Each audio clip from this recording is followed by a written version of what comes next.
Les craintes d'un nouveau trou noir de la finance sont de retour. Et une fois n'est pas coutume, c'est parmi les acteurs de marché que ce sentiment est le plus prononcé.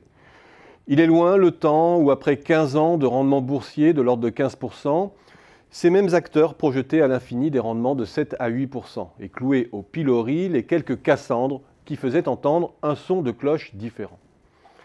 Le paradoxe, c'est que l'on parle de grand effondrement alors même que les opérateurs n'ont jamais été aussi peu enclins à l'exubérance et aussi peu grisés par l'ivresse des sommets. Alors, est-ce une sorte de chantage pour en demander toujours plus aux banques centrales, ou bien faut-il réellement mettre une probabilité élevée à un nouvel accident financier majeur aux conséquences systémiques ? Constatons d'abord qu'il y a un vrai désarroi sur les marchés car tout leur système de croyance est en train d'imploser. Les marchés, en dépit de leur technicité, ont besoin de croyances simples, fédératrices, stabilisantes et souvent auto-réalisatrices auxquelles se raccrocher. Leur histoire jusqu'ici, c'était la baisse continue des taux d'intérêt qui a permis à chaque fois de restaurer les prix d'actifs en dépit des séismes qui ont ponctué les 3 dernières décennies. C'était l'Eldorado des émergents qui offrait un tremplin de croissance et de rentabilité aux grands groupes multinationaux et aux fonds qui les finançaient. C'était l'assurance d'un prix des énergies fossiles toujours plus élevé, alimentant une spéculation gagnante sur ce type de valeur et conférant un rôle décisif aux fonds souverains des pays du Golfe pour booster certains prix d'actifs. C'était des volants de trésorerie considérables de certains grands groupes sanctuarisés dans les paradis fiscaux en quête de rendements purement financiers sans que les États n'y trouvent rien à redire. C'était la totale confiance sur le fait que l'inflation resterait basse et stable surtout. C'est ce jeu de croyances qui permettait à la finance de se projeter comme un jeu à somme positive. Or, les derniers îlots de rentabilité facile, où tous les acteurs pouvaient gagner en même temps, sont en train, un à un, de disparaître.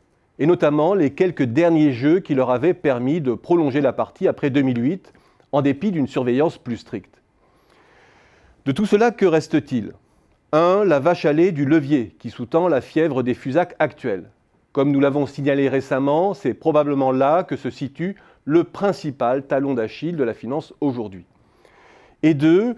Quelques gains pour les hedge funds qui shortent les marchés baissiers, comme on dit. Mais ce jeu fait aussi des perdants. Ce n'est peut-être donc pas un effondrement généralisé de toutes les classes d'actifs qu'il faut craindre aujourd'hui, mais plutôt une restructuration sévère du secteur financier. Dans un jeu à somme nulle, voire négative, où les gains des uns sont les pertes des autres, il doit en toute logique y avoir de la casse. Ce que l'on n'a pas vu directement après la crise de 2008 pourrait bien se concrétiser maintenant. Un grand mouvement de consolidation qui purgerait les surcapacités financières.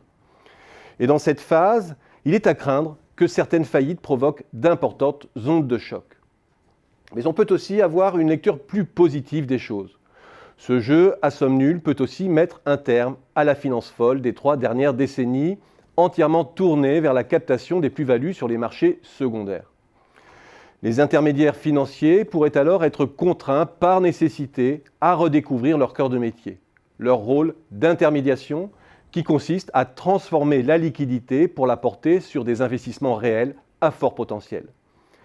Bref, pour ceux que l'espoir fait vivre, peut-être sommes-nous au moment charnière où l'on pourrait basculer d'une finance qui spécule à une finance qui finance.